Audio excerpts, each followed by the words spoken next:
Well, welcome to the third live show. My name's Nigel Main. You probably know if you've received an invitation. Thank you for joining me. Let me just explain what these live shows are about.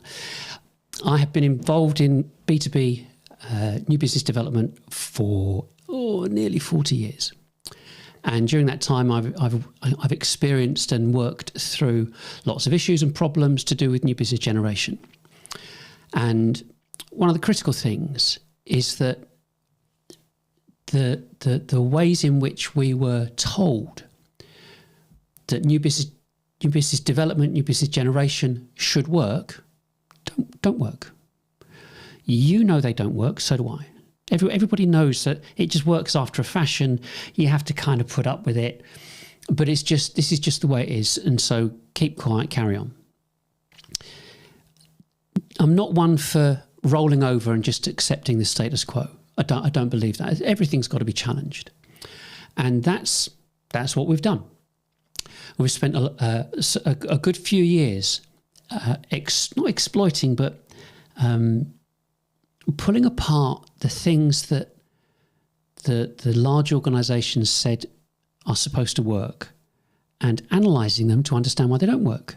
The bottom line is you don't do enough business. Nobody does.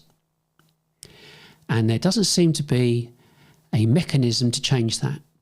So we're kind of left in this limbo of what we can and can't do.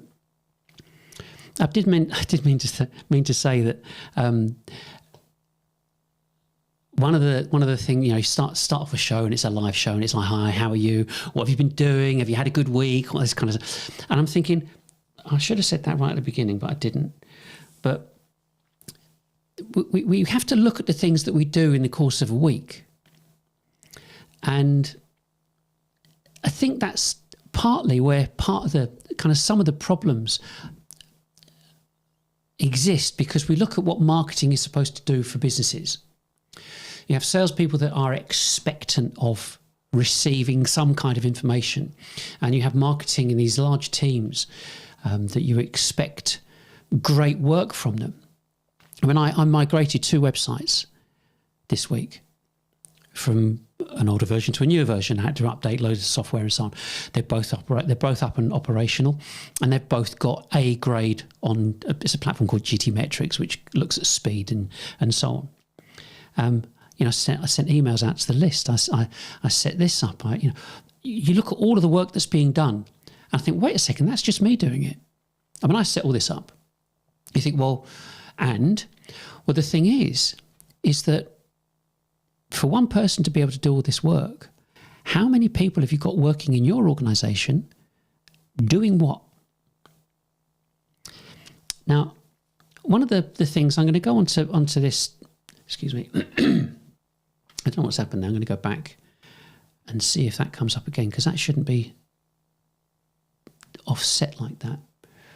But let me just go back to one. Oh dear, we have a technical problem. What should I do about this? What I might do, but you have to bear with. See, this is why it's live. Okay, this is the whole thing about live. So what I need to do, I need to exit out of my slideshow here, and then go back into it, glasses on, go back into it, and theoretically this should be okay. Oh, why does it do these things? You have everything's been working, everything's been fine, and now it's not. You will bear with me. It is what it is. It's live. So I'll unplug that. I'll plug it back in again. Wait for that to fire up.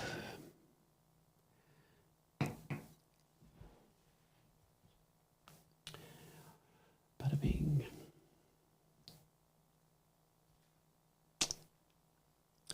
Welcome to my world. The thing is that when you have when you're using all this technology, it's part and parcel of it is to, let me just go into it again. Bingo. Oh, hang on. I'm just going to introduce you to someone before I go to the next part. Come in. Hello, everybody. I'm Liz.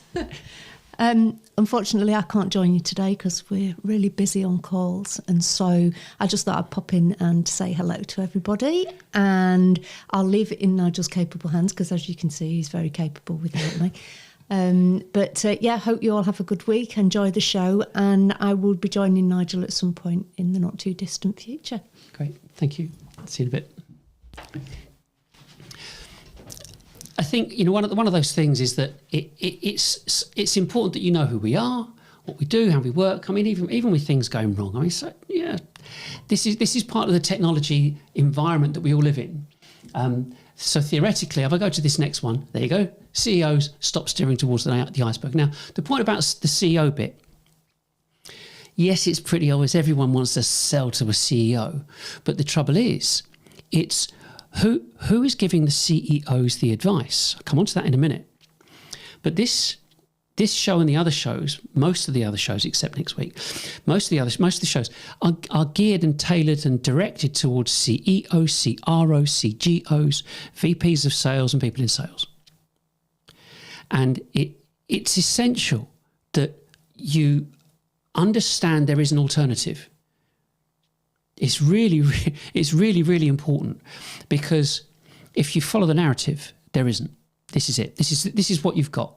Get on with it. Keep quiet. And if you don't like it, you can get lost. That's the attitude in companies from big tech, martech, and so on. So we look at this. What's the crux of this? The crux of it is that digital marketing technology was designed for the consumer market. It was not designed for business to business. Consumers buy in a certain way. You and I buy in a certain way.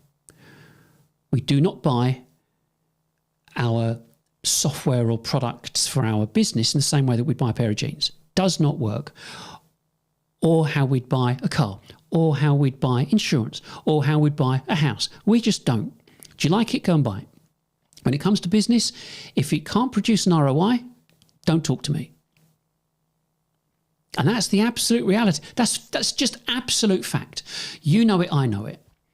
And because it's never worked as it was promised, it creates this, I hope you can read that writing at the bottom, it creates little empires for people in marketing.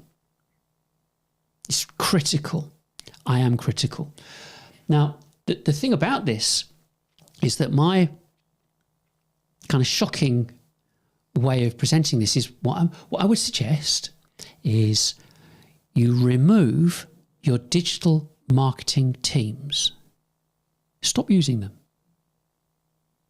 And you're thinking now, wait a second, this guy's, he's already not even 10 minutes into it, and he's talking about getting rid of the whole marketing team. Yep. You think I'm mad. I'm not. I'm furious. You have to understand this. It's absolutely critical. I've been doing this for nearly 40 years. I know what I'm talking about. This is what's going on. This is what the marketing fraternity are doing inside businesses. They're whispering into the ears of CEOs, and it's killing businesses. And you think, well, okay, I can see that. Salespeople watching this are going, yep, that's it, yep. The guy, he's on the money. Yeah. So who, why, what? It's just like a silly theory until you look at that and you go, well, actually, who's driving it? Well, big tech, martech are driving it. Why wouldn't they? Why shouldn't they? They're in business to sell SaaS. They don't need loads of salespeople. You employ them. They're called marketers. It's the marketers that are telling you what to do here. And do that often enough, you'll believe it. So says Daniel Kahneman. So Daniel Kahneman writes this book, Thinking Fast and Slow. Some of you may have heard of it or read it. And basically, to nutshell it, you've got three elements. You've got thinking fast, which is instinctive thinking, because you understand this, and thinking slow. Pretty obvious. But thinking slow is being considered and looking at research. So the third element to this is the marketing industry, which functions and operates on repetition. If you think about that, you've been told the same thing for 20 years by everybody associated to marketing. All those marketers you've hired and fired, every single one of them has said the same thing again and again and again, and you've fired them because, or got rid of them, or they've left because they haven't cut the mustard, they haven't actually made it happen. But you've heard the same thing again and again and again, and therefore you believe and perceive that you know about marketing. But you do, but you kind of don't. But why should you? You're not going to go and do all the research to attempt to justify the employment of somebody else. You're not going to do it. You're going to accept, you do what Steve Jobs said. We employ highly paid people to come and tell us what to do, not for us to tell them what to do. And that's the reality. That's the absolute reality. So if we look at business, if we look at what's been going on, what's happening, we have to define success. So you look at the average tenure of a CMO is 18 months. It's been like that for 7-8 years now, here in the States. CROs, 2.5 years. And it's not on there, but CEOs, 7 years. There's a pattern. Why? Why is there a pattern? It's because of a lack of business. It's not actually happening. So the CMO is the one kind of at the rock face, almost. He goes first because he'll come in, get a new job, 3 months to get it all set up and decide what he's going to do, 12 months to execute, and 3 months to find a new job. And the CRO will go through a couple of CMOs and realise actually it's still not happening. And then the CEO, speaking to the investors, says, well, I'm changing these people and it's still not happening. We're still not getting the figures that we expect. Maybe we need a new CEO. It's shocking. It's really bad. I mean, you're looking at that, looking at the business failures. Is that... Someone else going to have to let me know if that looks okay on your screen. But basically, first, second, third year, 20, 30, 50% of businesses go bust. 70% 10th year. I think that all adds up, if I've got my maths right, about 91% of businesses that start up go bust. And the thing is with business, and we're looking at turnover, the average turnover per person per annum is about 120 grand. Smaller companies, it can be less. It's not that much more. I mean, it's between 100 and 120 grand. Pounds. Okay, pounds. I did some research on business process management companies, on enterprise architecture and RPA, robotic process automation. All of those companies, all big companies and so on, the average across 75 companies was $144,000 per person per annum, which is 120 grand. So you've got to hold that thought. You've really got to hold that thought.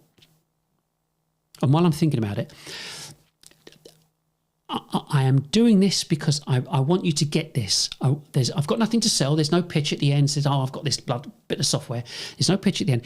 I want you to get this. I'm going to be doing these streams every week.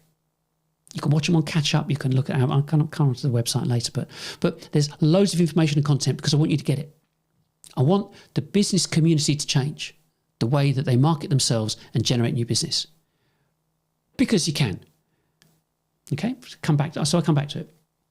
So here we are, we're doing 120 grand per person per annum. And then you realise that Google do 2 million per person per annum. And I've got something for you on Google a bit later. Don't think, well, that's Google, isn't it? Microsoft are 1 million. IBM are 500,000. Amazon are 300 and something thousand. And then multiply that by the number of staff they've got. I mean, ergo, you will arrive at their turnover. So you think, okay, well, that's business failures. What about businesses that get investment? Well, you've got 40, 75, and 95. 40% go bust. 75% don't achieve their own targets. And 95% don't achieve a return on investment for the investors. So all in all, it's a pretty poor picture. There are obviously other reasons to invest in businesses, tax breaks, yada, yada, yada. This information, this data came, the business failures comes from Sifted and the Financial Times, and the Invested Businesses information comes from Harvard Business Review. So you think, okay. So just kind of just allow me to say this, and you'll see how it all leads to a conclusion. Typical business structure. This is what all B2Bs do. You've got marketing automation, demand gen, lead gen, ABM. Everybody. And then you've got your tactics, which is your blogging, pay-per-click, reverse IP lookup, and gifting. I can't remember this. So we've got 95% of businesses hate filling out forms, and that dates back to 2014. And now, demand-based say 100% of businesses don't want to fill out forms, which renders your demand gen, lead gen infrastructure for marketing automation completely useless. If you can't get the people that you want to speak to and engage with to get them to fill it out. You've then got telesales. Most people have got telesales and BDRs. Dress it up as BDRs, but it's still telesales. And they've currently got a 300-to-1 success rate. But the tragedy of this is that marketing are given KPIs and they are rewarded for achieving those KPIs. And salespeople are sitting there going, like that. You've seen the meme with John Travolta, from Pulp Fiction. It's like, so where's the business? Where's the leads? And marketing ceremony go, you've got all the leads you need. You just can't sell. And you've got these people thinking, I've been doing this for 20 years. I know how to sell. And the reality is, marketing have never sold direct, never seen the whites of the eyes of the person selling. So there's this, like I showed earlier from Lord of the Rings. You've got this evil being spoken into CEOs who are being forced to believe it because there is nothing else. And the marketers are kind of hiding behind the CEOs going, see, you can't, you're not doing it, we're doing it. We've got our KPIs. Mind you, your pipeline's crap. And it's just, you can't have that. And so you've got, looking at your analysis, because that's what you have to do. You've got to do an analysis. You've got to look at what costs are being incurred through this activity called new business development. Don't call it marketing, just new business development. But because it encompasses everything. As you can see, you've got marketing SaaS. Recent research, between 30 and 70, 34, 72 platforms. Start again. There are 30,000 SaaS platforms in the world. Half of the SaaS platforms are marketing. Most businesses now use between 34 and 72 SaaS platforms, bearing in mind half of them are marketing. You're using the tactics, which is pay-per-click banners, ads and exhibitions. You've got all your marketing employee salaries to take into consideration, BDR and telesales salaries, all the costs, IT costs, office costs and so on, and recruitment costs. Because bearing in mind you're churning your CMOs every 18 months, so you're having to stump up 20%, give or take, or 15% or whatever it is of the 100 to 150 grand you're paying your CMOs every year in recruitment fees. So, like you call a shed load of money. So, where do we go with this? What are we supposed to do? What's anybody supposed to do? Because the critical thing is that if you haven't got people to sell to, well, you're screwed anyway. But if you know who to sell to, how do you go about it? How are we supposed to shift from this problem? Most people have seen Tam Summer songs: total addressable market, serviceable addressable market, serviceable obtainable market. Now, in essence, it's the simplest thing in the world. Just tell your market that you exist. You don't have to do anything else. Hey, I'm here. This is what we do. Come and have a look. It is no simpler than that. You've got to enable businesses to stay anonymous. You want to be anonymous. Why shouldn't they? You wouldn't entertain these salespeople the way salespeople sell. Why should they? Your content needs to be thought leadership, high level, informative, educational. Because people want to self-educate, self-serve, and just be able to contact you when they need to. So you think, okay, well, yeah, it's fine, whatever. Gartner. You've heard of Gartner. Gartner have maintained and do maintain the technology strategy across the board for marketing. There's a guy that worked for them for 25 years. He's producing all these white papers and documents and content, and a very senior person. His last article that gets published in Harvard Business Review says, actually, businesses want to self-serve, self-educate, and they'll buy from you when they're ready, when they can establish an ROI, and you can help them do that online. The old sales thing doesn't work. Oh, by the way, I'm leaving. And he left. So you think, everybody's banging this drum for technology. Well, why wouldn't it be? High paying. The marketing dollars that come from big tech martech is significant. Just keeps the pressure up. A kind of something that's, I guess, is pretty obvious. No one's looking for you. The people that you want to sell to are not looking for you. They're busy. You're always busy. They'll dip in when they need to. We as business owners, we're not fools. We're pretty bright, actually. We run companies. We employ people. We know what our business needs, pretty much. We know what's available on the market because we employ lots of different people, and these lots of different people know what the products are, and if it's relevant, they tell us, or we already know. So we don't need, as if it was a car, we don't need someone to come and tell us, can I have a look at your car? Or why would you want to do that? Because I want to see if there's anything wrong with it. Well, why do you want to do that? Well, if I can see if there's anything wrong with it, I can charge you some money to fix it.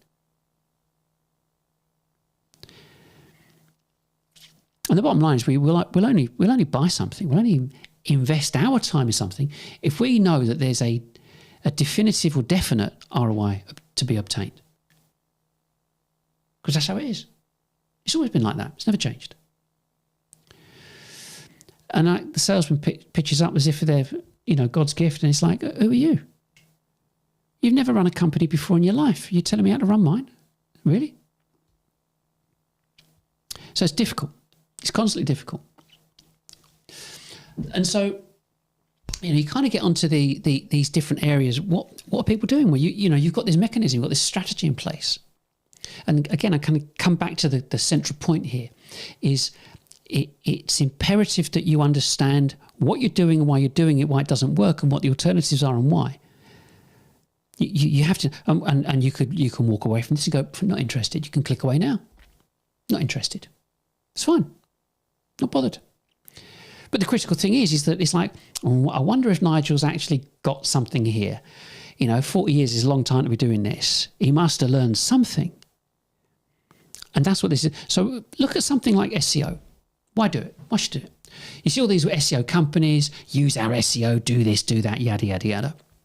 Well, I said earlier on that these mechanisms were designed specifically for consumers. So if people that you want to sell to don't want to fill out forms and are not looking, why are you doing it? Why do SEO? There's a couple of things. There's a desire to be on the first page of Google. It's a pride thing. So, look, first page, look at that. Some of the stuff you see on the first page of Google is years old when it comes to B2B. It's years old. It's just not, it's not updated. There's no competition. People don't know how to do it. In many cases, not every, in many cases, they don't know how to do it. So the whole thing about SEO, it means you're passive. You know, your salespeople, you want to beat them up with a stick, to get out there and get amongst it. But your digital marketing is passive. You're sitting there waiting for someone to find you. So the content that's being produced is not thought leadership. It's scant, minimal information. You know, a certain number, a few paragraphs in a blog with a daft picture. And it's that bit of information, that URL link is chucked onto LinkedIn or wherever you want to put it, and say, read our blog, and tell the rest of your staff to go and share it. It's like, I'm not doing that. And the thing is that what people don't realise is, apart from it having to be educational, is that it needs to be of a certain length that's recognised by the search engines. Google, go with Google. So what's the ideal length? Well, between 2,000 and 6,000 words. You think, well, that'll take someone forever to write. Yeah, that's right. Yeah, it will take them a long time. Yep. But because you've got blogs, there's this thought process that you've got to keep producing it again and again and again. Oh, we've got to do another blog this week. We've got to maintain our visibility. We keep the blogs going out. No, you don't. Not at all. Why? You shouldn't have blogs anyway. You should have articles for a start, because you know your market, you know your target market, you know who you're writing for and why. And so now you've got that identified. You want to produce information, educational information that will educate your prospect for them to go, do you know what? That company's nailed it. That's really good. I like that. You can't do it in a blog. Google want you to do bullet lists, indexes, navigable, so you can click on it to go to your different sections, H1, H2, H3, bullet lists, number lists, graphics, infographics, video. They want you to create content that is really juicy, that really, really sticks, gets people to read it. Businesses don't do it. Too much effort. Well, we've got telesales, haven't we? So then you've got these other two things. EEAT. Experience, expertise, authority, and trust. Your content must exude, and your website must exude those four things. I should have put it on there, I forgot. The really useful content update just happened. People have seen their content go through the floor because Google is looking to ensure that they're delivering the best content. Yeah, Google. Because they're not your customer. You might ultimately be writing for your customer. Yeah, I get that. We all get that. But you are writing on behalf of Google. You are writing content for Google. Google has the pick of the crop. It will put forward what it thinks is going to be relevant to its customers, not yours. Google's customers. Google wants you to write for them so people keep going back to Google and engage with the Google ecosystem. Never forget that. And once you've done all that hard work, you've written it, you've edited it, you've asked people, what do you think? You put it on your website. You've then got to make sure you got a sitemap. And then you can upload and refresh your sitemap and repost that to Google.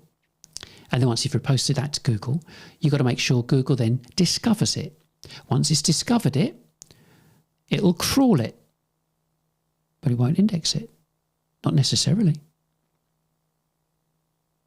And then eventually you want it crawled and indexed. My crawled and indexed and crawled not indexed stuff changes constantly. It goes up, goes down, goes up, goes down. And Google can just knock it out, stop it. So you've done all that work, loads of content. It's not indexed, so nobody will ever find it. It's a scary thought.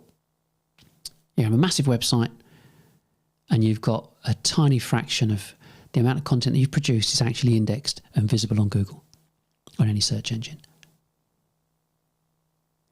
So it makes you wonder, what's all this effort for? Come on to that. You got pay-per-click then. Because if it's not working on SEO, you use pay-per-click, right? Makes sense. Same thing again. You use pay-per-click because you want to be in page one. As long as you're bidding higher than anyone else, you'd be fine.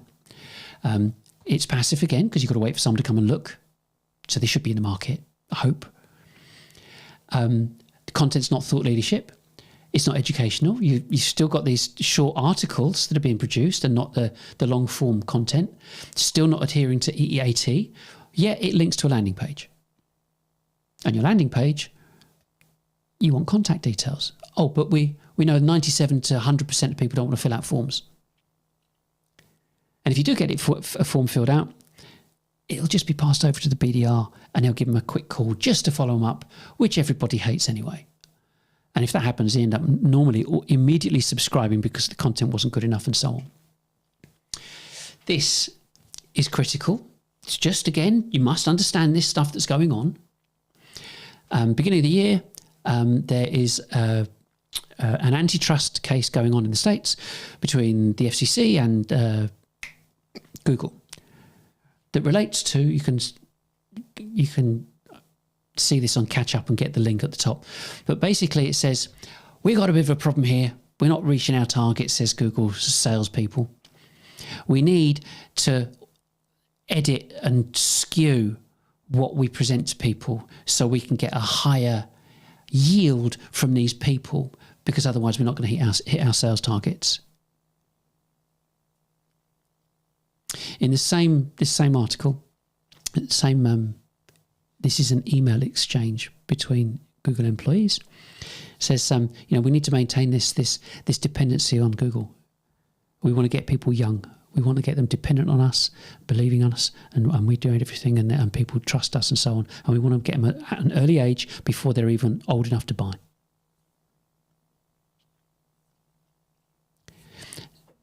So you've been given all this information. There's a lot of information to take on board here. But can you start seeing a pattern emerging? Why aren't you doing the business? Why isn't it happening for you? It's critical. So then, good old AI, call timeout. It's definitely a better way. Because you should. You have to be in control. What's the point? You can't be buffeted in the wind like a reed in the wind. You cannot have that. You must be able to control the path that you've chosen to follow or carve out for yourself. You must be able to. The final bit about the visibility bit is banners. Why do banners? Well, this is the beginning of bringing this all together, because you have a total addressable market. You can bandy some figures, some numbers around. Say, for example, you want to deal with companies that have got 50 employees or more. There are 44,000 companies in the UK that have 50 employees or more. 50 employees, they're doing, on the same basis of doing circa 100 grand, 5 million turnover, they could probably afford your product, for argument's sake. Yeah, so go with that. It's quite a simple calculation. You're not going to sell to 44,000. Let's take 10,000.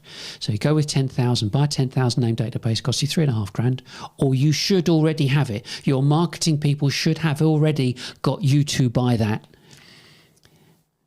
If they haven't, show them the door. So you've got a 10,000 name database. Of those 10,000 people, between 1 and 15% are looking to start their buying journey every week. Let's go with 0.5%, 50 people. So 50 people every week.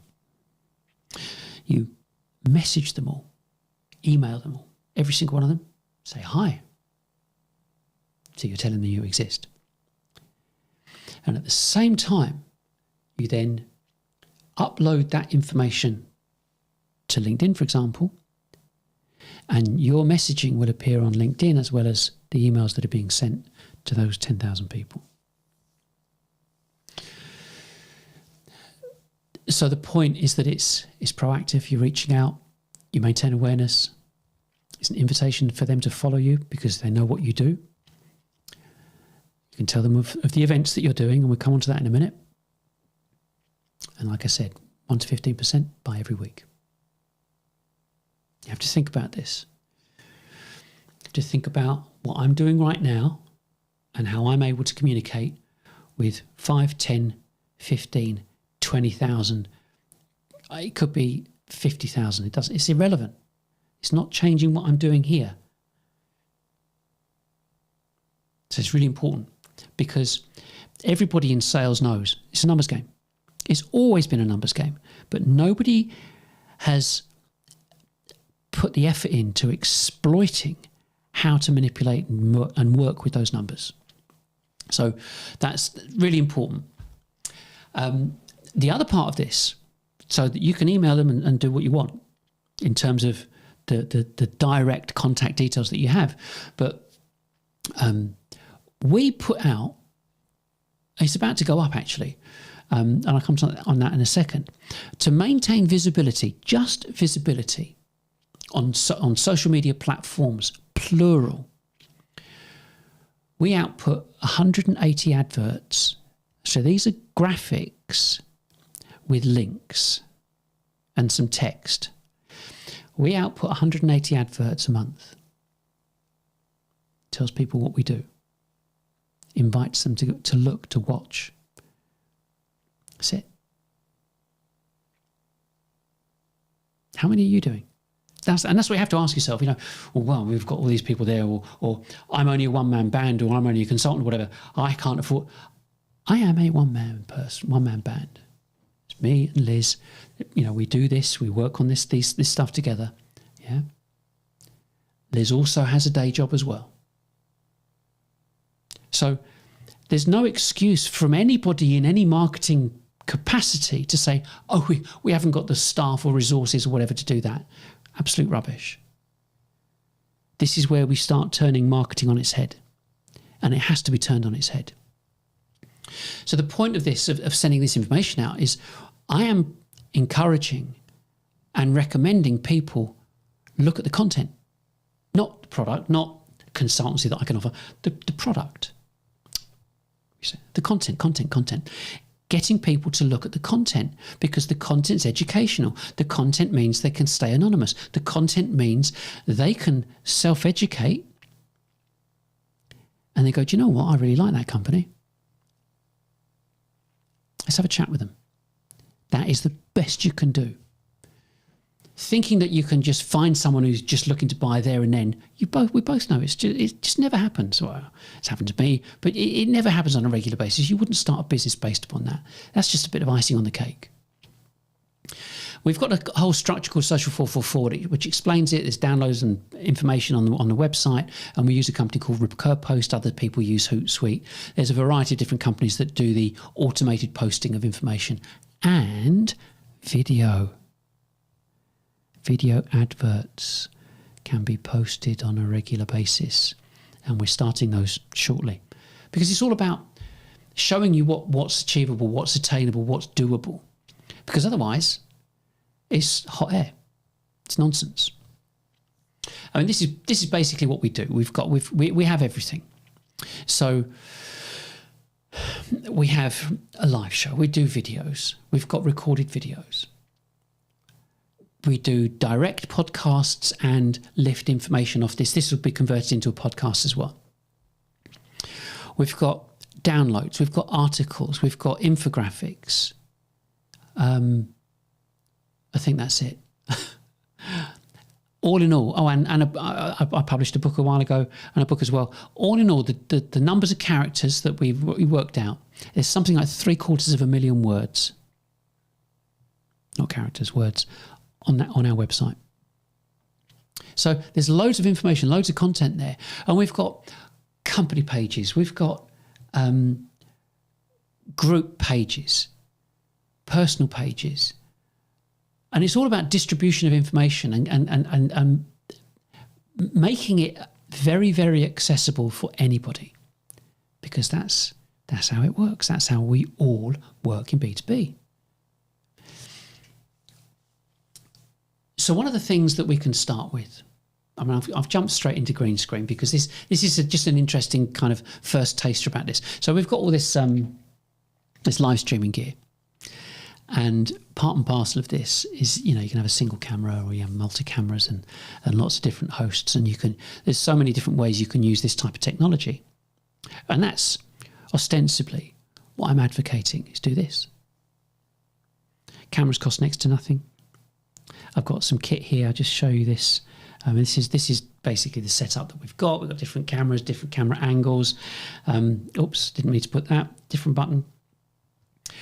That's the camera over here. As you can see the kit. So we've got podcast and video players and a switch box here. I don't touch that. I just touch this this little device down here, which is called a Stream Deck, and that enables me. That enables me to do the lower thirds, or to switch to that view, or go back to a main view like that. All of this stuff, this is kind of prosumer, so not quite consumer, but it costs next to nothing. You can use that. You can use an iPhone. I mean, that's the whole point of this. If you follow the Apple stuff recently, the iPhone 14 and 15, the quality of cameras are so good. And if your staff have got them, you can use them. You can go live right now. And this is the point. I can reach, you know, over the course of a week, I reach 100, 200 people. I couldn't do that on the phone. I couldn't get that FaceTime with them. I couldn't get them to listen to me on a call or at a meeting. I mean, if you look at how many minutes, this is important, how many minutes do your salespeople spend in front of prospects, actually speaking to them face to face? It's negligible these days.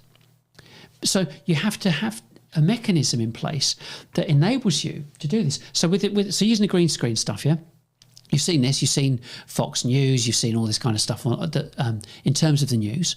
Yeah, Tucker Carlson, Nigel Main. It makes me smile because Tucker Carlson, Nigel Main. It's just okay. His lighting's different. He's a bit bigger in the screen. No different. Pop up a green screen. You got Fox News plus one of these boxes. But that's the point of this. One person can do this. Think about how many people you've got in marketing. Think about how many people you think you should have in marketing. Think about how many people in marketing think they should be retraining themselves before they get fired. Because that's reality. If they're pushing, which they are, if they are pushing, you've got the serious angle. If they're pushing these strategies and tactics that were designed for B2C, well, actually, guys, we're going to start selling to businesses, which makes everything you've been saying and doing redundant. See ya. Oh, is that too brutal? Oh dear, never mind. I'm serious. I'm deadly serious. Because what are you going to do? You're, okay, no. We can't get rid of the people. We can't fire them. We've got to keep them. So we'll keep. I don't know where it is. It's a bit further down. But it's if they do what they have always done, you will get what you've always got. It's fact. Marketing have had 20 years to get this right. And meanwhile, over all that time, we've all been on a promise from people in marketing, and they have royally let everybody down. It's a real shame, but not insurmountable. So what we've got here, this is to help you. This is a page on our website. It's go live. It's at the across the top of on the menu.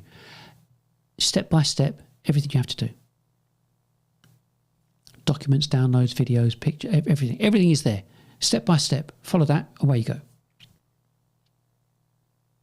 And I might mention this earlier. The only thing I can offer you is speed. Can't do anything. I can't do anything other than that, just to help you make it happen quickly. And the thing is, if people have got information, kind of what we've got this website, we've got all this information, what we're supposed to do, where we're supposed to start, what's the best thing. Well, that's where we come in. Doesn't take long, won't take long. Even doing this, I mean, speaking to your staff wherever they are, managing this from wherever you are, it's not a problem. I mean, you've probably got space anyway for a studio, people working from home. Ideal, get a studio set up. Camera, mics and lights, that's all you need. And a box to switch it, press one button I press and I stream. Right now I'm streaming on LinkedIn, Facebook and YouTube simultaneously. Stop streaming, and it's all recorded. Using Restream, I can restream it again and again and again, all week, as long as I remember.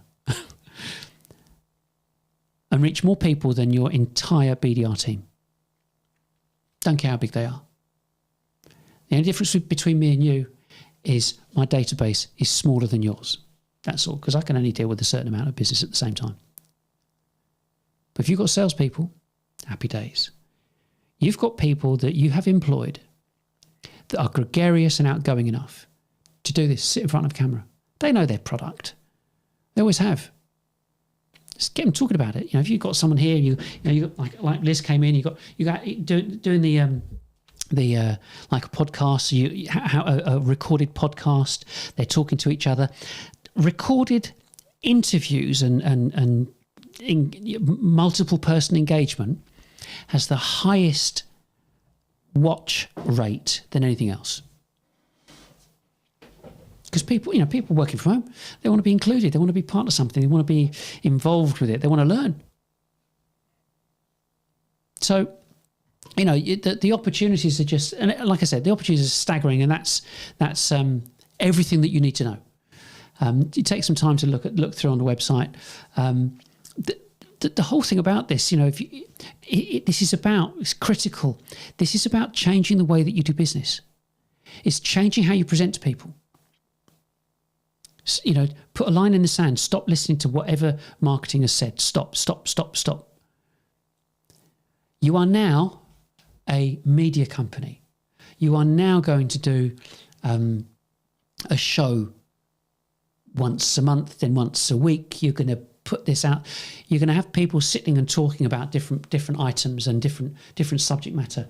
There you go. These are just 25 that I came up with, different show segments. You can talk about, and this is for the benefit of the people that are listening on a podcast because they can't read this.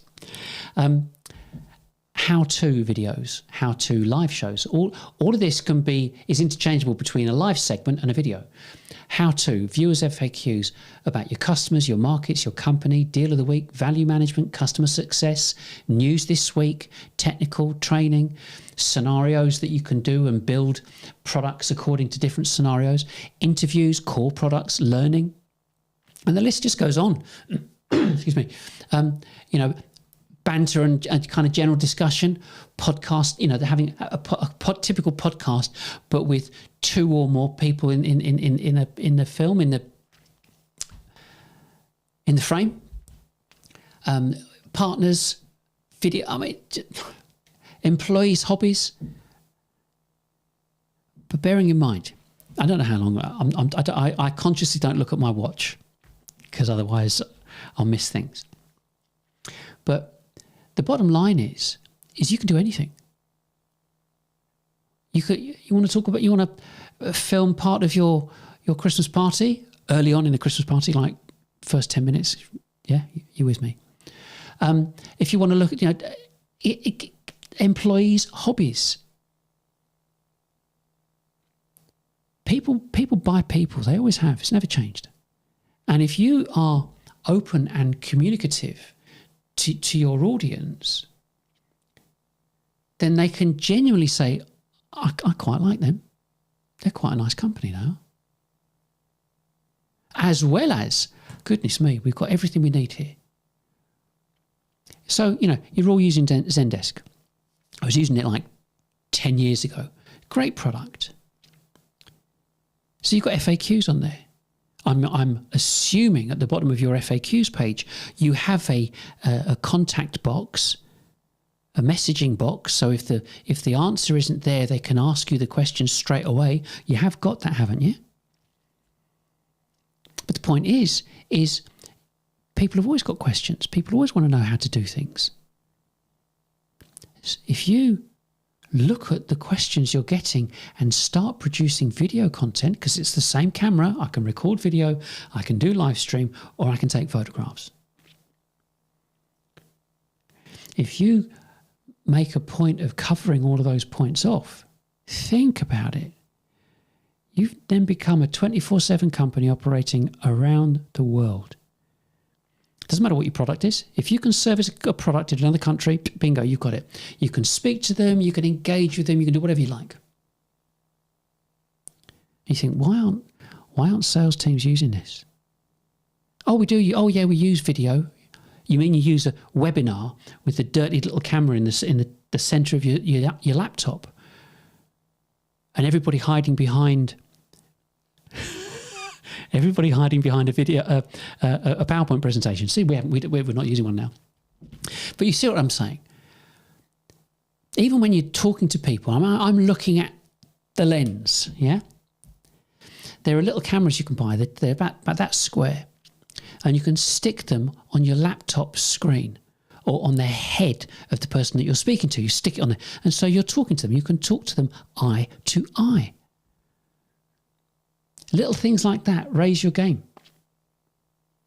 And the critical thing about this is that the kind of the cost involved with this kind of only would be the banner cost incurred because you're uploading your database to LinkedIn. Okay? That's it. Because you don't need marketing automation, get rid of that, because you only need to tell people what you're doing. So we send out emails that say, this is what we talked about last week, this is what we're going to talk about this week, come and join us. Last week, this week, last week, this week, that's it. And if you've got information that is useful and anything, you're becoming an advisor. Doesn't matter what you sell. If you're in B2B, you're becoming a thought leader, an advisor, and you've got all the attributes and component parts that means that people are able to engage with you even though you're not there. You have to think about it. There's no choice. I'm not saying, oh, go back and do what you were doing before. And your salespeople are going, no, don't. We've got to change. We've got to do something different. And if you look at the numbers, so once all this is set up, so say for example, someone comes into your company and sets all this up. There's loads of people around that do it. So they set all of this up. You go, so how do we use it? Well, turn all the buttons on. And when you want to go live, press that one button. How hard can it be? You've bought all the kit, revenue expense, on a balance sheet, 3 years. So that's finished with. And you can spend anything from $5,000 to $500,000. I mean, you know, a couple of cameras, some lights, a microphone, and so on. That's it. It's nothing. You think how much money you spend every month on pay-per-click. Yeah. So that's the point of this. It's like, you know, thinking when we finish this very shortly, you think, so let's just listen to this guy. He told me to get rid of everybody in marketing, start again. Yeah. And we can reach more people than we've ever reached before. Yeah. So where do we start? Sit your SMT down and have a chat. Don't rush into it. Get them to watch this. This will be recorded. This will be on Facebook, or not Facebook. It will be on Facebook, but it will be on YouTube. Or even give them this link. If you got to this on a link, it stays on LinkedIn, I think, indefinitely. I think.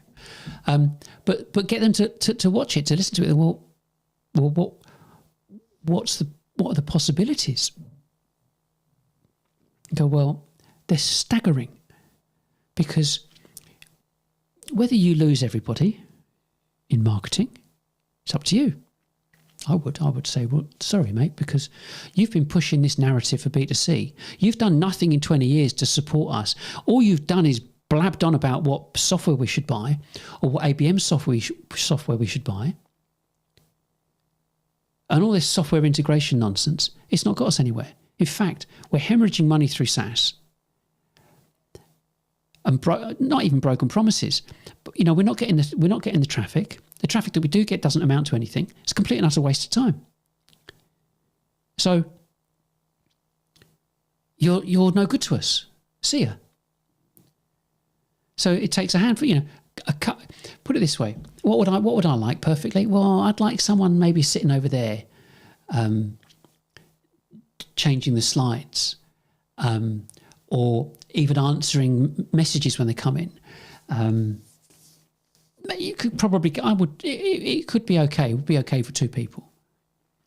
And then in terms of what I'm doing, it's a bit difficult for me to have lots of people with me doing a show, because it is entrepreneurial, isn't it? You look at something, you realize a problem, you spend years work identifying it, analyzing it, and then defining an infrastructure from start to finish, how to implement something like this as a defined strategy, documented strategy, and then put everything online. Because for what I do and what you do, you have to do everything in reverse. So you have an idea. Once you have an idea, you've got to write about it. Once you've written about it, you'll do a website and gauge the interest. As you're gauging the interest, you're creating content and information. You've defined your product. You could go down with an Eric Ries lean startup and do a minimum viable product, or you can have a different kind of engagement process with your prospective customers and complete the thing in the first place without making them guinea pigs, which nobody likes. In business, because it's business critical, it's different if it's for consumers. Very different. So, you look to do this. You've created the information, you've created the content, you've got the content onto the website, you've got the product available on the website, people can go buy. And once you've got all of that done, then you can start talking about it to people, pointing them to the website to read about it, to buy it. You can't do it the other way around. Same with me. So when it comes to what you're doing, I would say it's very feasible. You don't have to fire everybody, but they do need retraining quickly, and they can do it in their own time if they value their job. It's up to you what you want to do, but you know where I'm coming from. The University of YouTube, spectacular, everything's on there. Or get them to read the website. It's a big website, get them to read everything, consume all of it. There is no tracking, there's no email forms, no nothing. And that's what this is about. So once you've got all of that set up, a couple of people from a technical perspective to make sure all of this is set up, and then you've got the content. We went through that. This list here is 25 show segments. You got to prepare for the shows. But once you've done the shows, they're available forever. And that's the same logic to your content, because you produce great content, not loads of it, as in written content. Produce great content. Update it and change it. That's what your website and what the software structure expects of you. It expects you to update it. For example, you've got a salesperson. They're not on target. What do? You don't just fire them straight away. You go, well, what are you doing? Why aren't you reaching target? What's happening?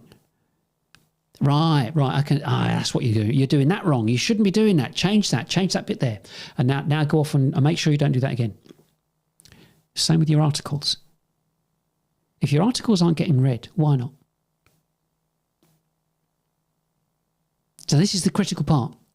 It's very difficult to do that when you're just relying on SEO. If it's not indexed in the first place, it will never get read.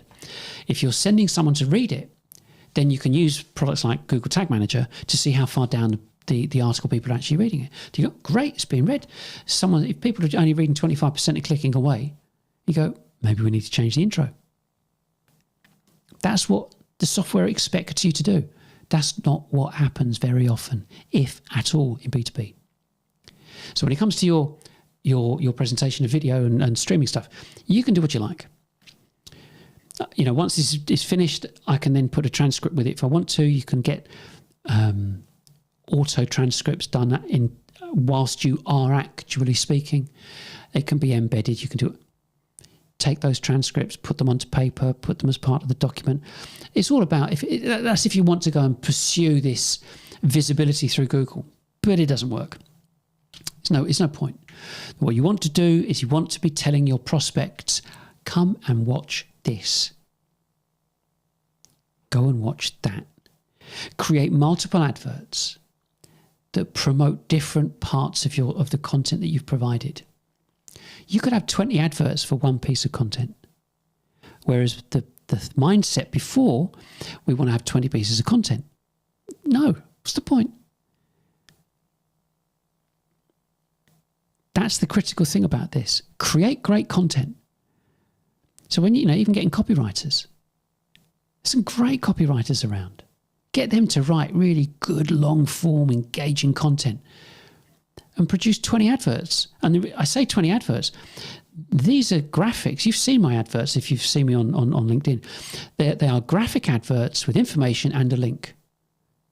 The link goes to the article or whatever I'm promoting. You can do videos for the same. Hi, this is Nigel. Come on, if you're looking at generating more, blah, blah, blah. Come and watch our live show. Click link above and just get a notification. All using the same gear, same kit. So the point, I hope,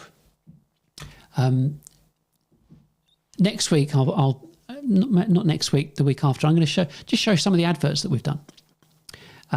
Again, if you've got a live show, we'll be back just after these messages, and you put an advert on for your products. Create a half an hour, 45-minute TV show. That's what it is. And you can choose. You can do it live, as this is. This is live, as you saw.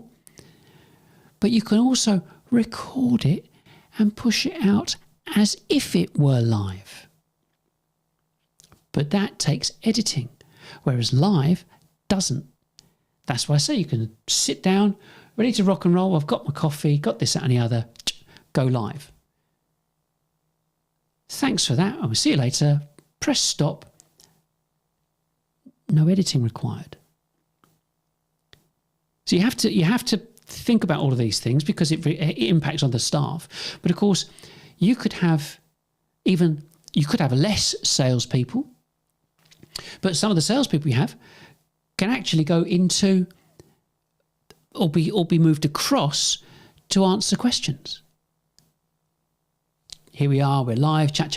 If I had another person here, they could be on the chat and go, oh, we've got a message here and that could be pushed to my screen. Oh, we've got a message here from Steve in where blah, blah, blah. Steve is asking, how do we do X, Y, and Z? Well, actually, Steve, what you can do is blah. You can make it completely interactive. You can even use chat when it's recorded and have somebody answering the chat as a recorded live show. But there's lots of permutations, but the bottom line is that you can reach infinitely more people than you have ever reached before in the history of your company for pennies. Get rid of the tech stack, the MarTech tech stacks. Absolute waste of time, effort and money for B2B. People want to get to know, like and trust. You cannot do that. Blagging them to try and get someone to read something or download something doesn't work. How long will it take you to get to ramp this up? I don't know. How many prospects have you got? How many people have you got following you? There's lots of factors. You might go, oh, a bit scary to put a line through and stop doing it. Do it parallel. Yeah, the fact there's some camera mics and lights and a couple of people to learn how it all works and a bit of training, you're away. Trust me, One will increase, and the other will decrease. That's how it's going to work. So you've taken some time to see that. So there's your technology adoption curve. I know I'm connected to a finite number of people. You have to think about this. This is really important. I'm connected to a finite number of people. We don't have 20, 30, 40,000 people watching us. I don't have thousands of people following me. Why would I? I mean, I've kept my head down for goodness knows how many years trying to work this thing out. But you, how many people have you got following you? How many people can you reach out to? That's what it boils down to. How many prospects have you got? And where are your prospects? Just regional, national, international? Imagine reaching every single one of your potential prospects at the same time. Because that's the only way you can manage the numbers. If your numbers say, this is our market, this is the percentage, this is how many we're getting to see, they're the numbers that you want. You can virtually chuck Google Analytics out the window as well. So you can see the logic of this. I could import a database and reach more people than you have reached in the past 5 years. You have to think about it. And when and we know nothing happens instantly. We all would love it to go, the phone's ringing off the hook. It doesn't happen that way. People have to think about it. But when you look at your figures, when you get to the end of the quarter, when you're looking at what the year's demands are on you, you're looking at what you need to achieve. Look at the grief and the stress and the aggro of doing the stuff that you're doing at the moment that you've always done, because it's just how it is, isn't it? Yeah, when you're going through those processes, think, we've really got to look at this. That's all you've got to do, is just look at it and see how it would impact and fit into your business. That's all you've got to do. And it will change your business, period, forever. And it will change the numbers, because you're changing the ratios. The whole thing is about ratios. You're selling one-to-one. You go, yeah, and of course we are. Think about it. You're selling one-to-one. You don't want to sell one-to-one. You want to sell one-to-many. But how on earth do you do that? You do this. A prospect can come in, work his way through all the information and content that you've got, watch the videos, look at the FAQs, read and watch the FAQs, watch you live. And the first time you hear from them, they say, hi, I've been watching your information online, watch your live shows, downloaded something. Can I speak to someone about getting hold of this kit? And that's where your salespeople come in and go, yes, of course. See you on Zoom. Great looking Zoom image and so on, and maintaining their continuity of professionalism with a little camera that's stuck in the middle of his screen.